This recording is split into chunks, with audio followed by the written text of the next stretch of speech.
그래도 이제 여러 가지 요인 중에서 한 가지 요인이 이제 충족을 했다라는 것만으로도 사실은 우리가 관심을 갖기에 좀 충분하지 않을까 생각이 듭니다. 또한 그나마 이것도 지금이니까 이런 요인으로 관심을 가질 수가 있어요. 자, 반갑습니다. 오늘은 어쩌면은 2021년도에 집값이 안정이 되거나 아니면은 집값이 떨어질 수 있는 그런 지역들에 대해서 말씀을 드리겠습니다. 물론 이 집값이라는 거는 여러 가지 이유로 해가지고 정해지기 마련인데 이제 떨어질 만한 요인이 있는 그런 곳을 설명을 드리는 것이기 때문에 뭐 이곳이 무조건 떨어지거나 안정된다 뭐 이런 건 아니고 그냥 그런 이유 중에 한 가지를 내포하고 있는 그런 지역을 여러분들께 설명을 드리는 겁니다. 자, 그래서 그 지역을 이제 어떻게 아냐 이렇게 말씀을 하시는 분들도 계실 수 있는데 그리고 저를 포함한 많은 유튜버들의 영상들을 보면은 사실 결론이 너무 바로 궁금한데 이 결론을 너무 늦게 말한다 라고 이렇게 불만을 가지시는 분들도 계세요. 그래서 저는 여러분들께 바로 공개를 했습니다. 했다고 하는데 제가 전혀 얘기하지 않았다 이렇게 말씀하시는 분들도 계시겠지만 여러분들은 이미 결과를 보고 이 영상에 들어오셨어요. 바로 제 썸네일이죠. 이 썸네일에 적혀있는 이 지역들에 대해서 이제 제가 여러분들께 말씀을 드렸던 거고 이 지역들이 사실은 그럴 가능성이 조금 있는 지역들이기 때문에 제가 이렇게 썸네일에 적어놨는데 사실 시간을 안 끌다 못해 보기 전부터 이렇게 결과를 말씀드린 거죠. 그런데 눈치를 채신 분들은 혹여나 썸네일만 보고 이 영상을 안 보시는 분들도 계실 수가 있어가지고 그럼 저 지역이 왜 그렇게 선정이 된 지역인지 왜 그런지를 이거 이제 영상을 본 여러분들께 지금부터 설명을 드리도록 하겠습니다. 자, 우선 우리는 고등학교 경제 수업 때 가장 처음으로 배운 게 있어요. 바로 수요하고 공급이죠. 지금 대한민국 부동산이 이렇게까지 폭등을 한 이유는 여러 가지가 있는데 그 중에 가장 대표적인 것이 바로 이 공급 때문이며 공급 부족으로 지금과 같은 믿기 어려운 현상이 나온 겁니다. 자, 실제로 2019년도 상반기에 현 정부 최초로 서울에서 가장 높은 하락률을 보여줬습니다. 특히 이 당시에는 강남을 중심으로 하락을 하였기 때문에 그 충격이 꽤나 컸었는데 이때 하락한 이유가 두 가지가 있습니다. 첫 번째로는 금액별로 대출 제한을 해버리니까 시장이 당황해가지고 얼어버렸고 그래서 서로 눈치를 보았기 때문이고 두 번째로는 송파구에 1만여 세대나 되는 헬리오시티가 준공, 이어서 2개월 후에 개포동에 2천여 세대나 되는 개포레미안 블레스티지가 준공, 합쳐가지고 12,000세대나 되는 아파트가 강남권에 동시다발적으로 쏟아졌기 때문이죠.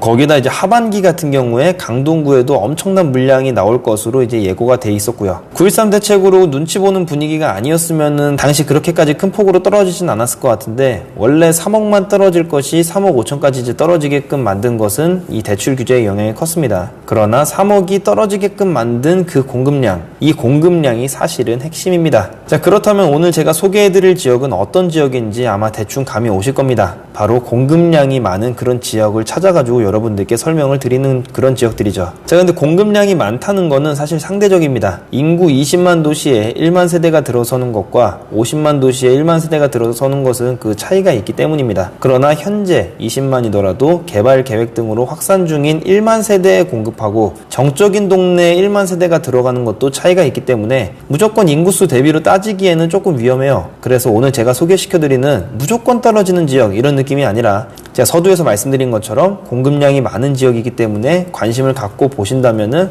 입성 기회가 있을 수 있다는 것에 초점을 두었다는 것을 명심하시고 들으시면 좋을 것 같습니다. 자, 그런데 이걸 조사를 해보다 보니까 생각보다 공급량이 너무 적어요. 그러다 보니까 그런 지역들만 넣으면 제가 설명드릴 게 없기 때문에 그나마 상승폭이 조금 적을 만한 지역까지도 여러분들께 설명을 드릴 거예요. 쉽게 얘기해서 좀 약발이 약한 것도 설명을 드린다는 겁니다. 그래서 이제 그 점을 참고하시고 이 서울시하고 구가 있는 경기도의 시는 제가 구 단위로 여러분들께 설명을 드릴 거고 구가 없는 경기도의 지역은 시 단위로 설명을 드리겠습니다. 자, 그러면은 본격적으로 영상을 시작하도록 할게요. 자, 먼저 첫 번째는 남양주시입니다. 1379세대가 입주하는 남양주시는 2020년 11월 기준으로 71만 명이 있는 대도시입니다. 자, 그런데 남양주에 입주하는 가장 거대한 단지인 2,900세대나 되는 이 두산 알프하임이라는 아파트는 사실 상대적으로 덜 인기 있는 지역에 공급이 되다 보니까 사실상 요게 그 지역에 조금 영향을 크게 미칠 것 같지는 않고 그나마 영향이 있을 것 같은 곳은 다산 신도시입니다. 정확히 얘기하면 다산 공공주택 지구인데 다산은 현재 인구 11만 명 정도가 되는 그런 동네입니다. 그러니까 세대수로 치면은 한 4만 세대 정도가 되는 건데 다산동에만 아이비 플레이스 그리고 자연앤 푸르지오, 안강 등 여러 아파트 해가지고 4,358세대가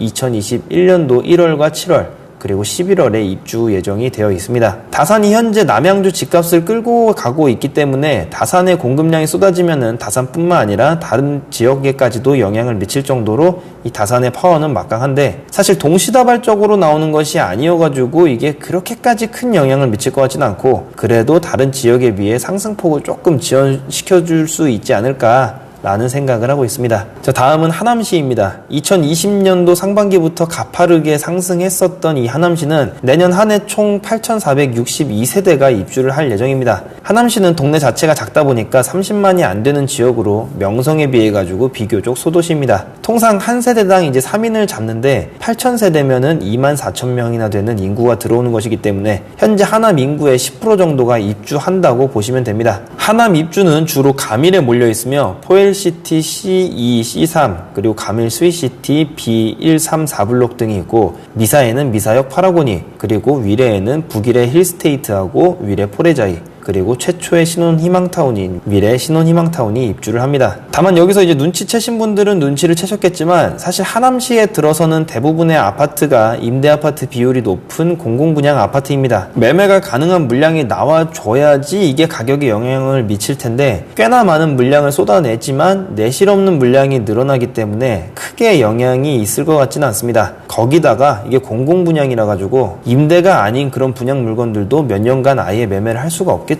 전매 제한이 걸려 있기 때문에요. 자, 근데 다만 아까 전에 제가 설명드린 남양주도 그렇고 이번에 이 하남도 그렇고 3기 신도시 사전 청약이 본격적으로 시작이 된다면은 어떤 분위기로 흘러갈지 모르기 때문에 이런 공급량과 더불어 콜라보 효과를 낼 수도 있지 않을까, 그렇게 기대를 해봅니다. 자, 그 다음 세 번째로는 성남시 분당구입니다. 5,500여 세대가 입주하는 분당구는 인구가 무려 50만에 가까운 도시로서 1기 신도시인 분당뿐만 아니라 판교까지 포함한 지역인데, 간만에 분당구 쪽에 꽤나 많은 물량이 들어섭니다. 분당에 거주하시는 분들 중에서는 이런 생각을 하실 수도 있어요. 어디 들어올 데가 있었나? 공사하고 있는 곳이 없던데, 뭐 이렇게 생각하실 수가 있는데, 당연히 주변에서는 찾기 힘들었을 겁니다. 대장동에 3,800여 세대가 입주를 하고 판교 최남단인 백현동 쪽에 1,200세대, 그리고 정자동에서 비교적 한산한 정자공원 인근 쪽에 500여 세대가 입주를 하기 때문입니다. 자, 근데 역시나 집값을 선도하는 판교나 오리지널 분당 쪽에서는 입주 물량이 현저히 적기 때문에 실질적인 공급에 의한 효과를 볼지는 잘 모르겠습니다만은, 일단 이 대장동 같은 경우에도 지금 가격이 상당히 올랐어요. 그런데 이 대장동 같은 경우에 이렇게 물량이 동시다발적으로 쏟아진다, 분명히 가격에 영향이 있지 않을까, 이렇게 생각이 됩니다. 자, 그 다음은 네 번째로 인천 서구입니다.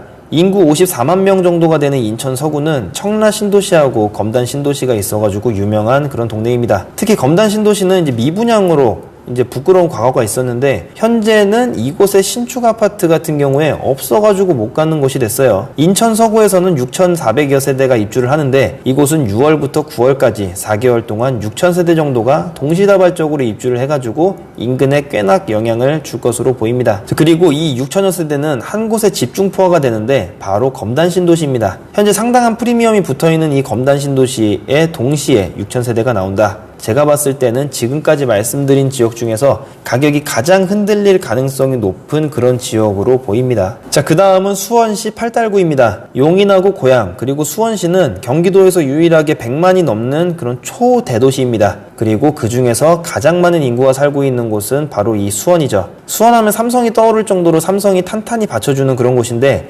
이곳 중 인구 18만 명이 살고 있는 팔달구에 무려 4,000세대나 되는 아파트가 입주를 합니다. 그것도 인구 12,000명밖에 안 되는 고등동에 12,000명이 들어가는 4,000세대 집이 생기는 것이죠. 자, 물론 공공분양이기 때문에 임대아파트가 꽤나 있어가지고 거래가 가능한 물건은 많지는 않지만, 그래도 이곳은 등기를 하게 되면 그 다음부터는 매매도 되는 곳이기 때문에 매매 물량도 어느 정도 꽤 나올 것 같아가지고 꽤 기대를 해볼만 합니다. 수원 한일타운을 제외하고서는 수원에서 가장 세대수가 많은 아파트이기 때문에 이 동네는 요게 이제 준공이 된다. 제가 봤을 때는 가격이 꽤나 흔들릴 것 같아요. 자, 그 다음 여섯 번째는 안양시 동안구입니다. 인구 50만이 넘는 대도시인 안양 중에서 32만여 명이 있는 동안구에 9천여 세대가 쏟아집니다. 호계동에 5,000세대, 그리고 비산동에 4,000세대 정도가 쏟아지는데, 다만 텀이 좀 있어가지고 생각보다 영향이 조금 적을 수도 있습니다만은, 여튼 이제 수원하고 더불어서 이 비슷한 지역에 굉장히 많이 입주가 되기 때문에 경기 서남권은 전체적으로 해서 영향이 조금 있을 것 같아요.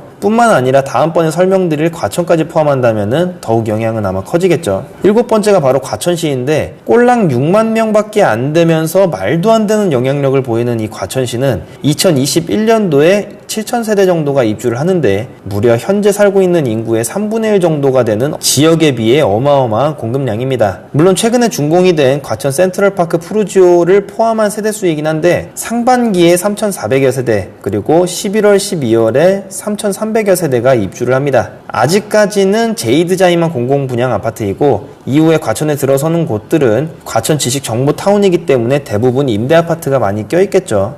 뿐만 아니라 전매 제한이 되는 곳도 많을 거고요. 거기에 이제 추가적으로 3기 신도시 사전청약도 아주 적은 물량이지만 시작이 될 거고 여러모로 과천시를 포함한 경기 서남권은 내년에 영향이 꽤나 있을 것 같아요. 그리고 그 다음 연도에는 공공분양 아파트 즉 전매가 제한되고 임대가 많은 그런 공공아파트이기 때문에 입주 물량에 비해서 별로 가격 영향이 없는 그런 공급들이 이제 나올 거고요.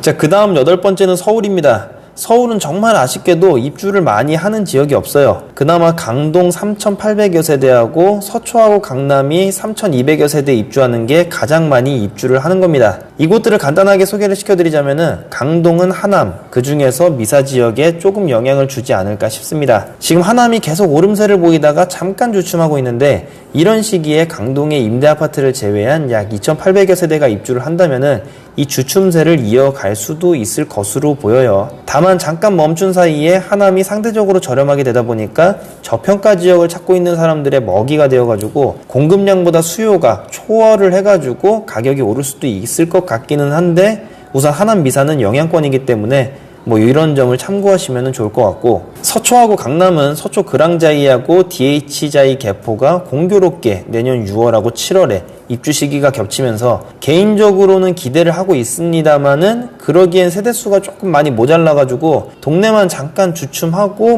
말 것 같다는 생각이 들기는 합니다. 자, 오늘은 이렇게 수도권에서 집값이 잠깐 멈출 수 있을 법한 지역을 공급량 기준으로 해가지고 여러분들께 소개를 시켜드렸습니다. 인구에 따라서 다르긴 하지만 사실 1만 세대 정도가 쏟아져야지 충격을 받기는 합니다. 2019년도 하반기 강동구 고덕동에는 동시다발적으로 1만 세대 이상이 입주를 했는데도 불구하고 대외적인 이유 때문에 가격이 흔들리지 않았는데 내년에 부동산 시장이 어떤 흐름을 가지고 올지 그리고 정책을 또 얼마나 좀 거지 같은 거를 들고 올지에 따라서 영향이 클 수도 있고 작을 수도 있습니다. 지금 현재로 봤을 때 가장 큰 변수는 사실 지금까지의 장관보다 더 급진적인 그런 국토부 장관이 나온다라는 거예요. 그 장관으로 이제 바뀌게 된다. 이제 그게 이제 가장 큰 변수이긴 한데 그래도 이제 여러 가지 요인 중에서 한 가지 요인이 이제 충족을 했다라는 것만으로도 사실은 우리가 관심을 갖기에 좀 충분하지 않을까 생각이 듭니다. 또한 그나마 이것도 지금이니까 이런 요인으로 관심을 가질 수가 있어요. 곧 있으면은 공공분양 실거주 요건을 무조건 채워야 되죠.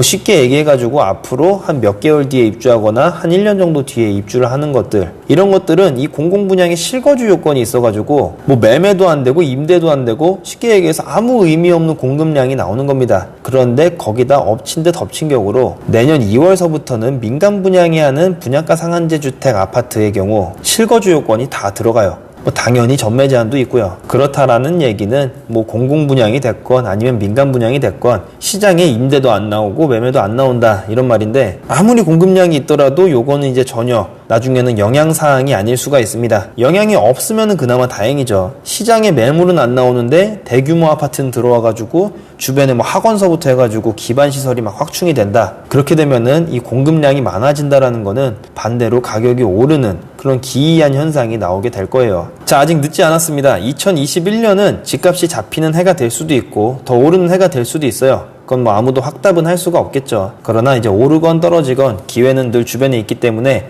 늦을 때는 없다고 봅니다. 관심만 놓지 않는다면은 분명히 좋은 결과가 따를 것이라고 생각을 해요. 그래서 오늘의 한 줄 요약 여러 가지를 참고하고 비교해가면서 하면은 분명히 저평가된 지역은 존재한다.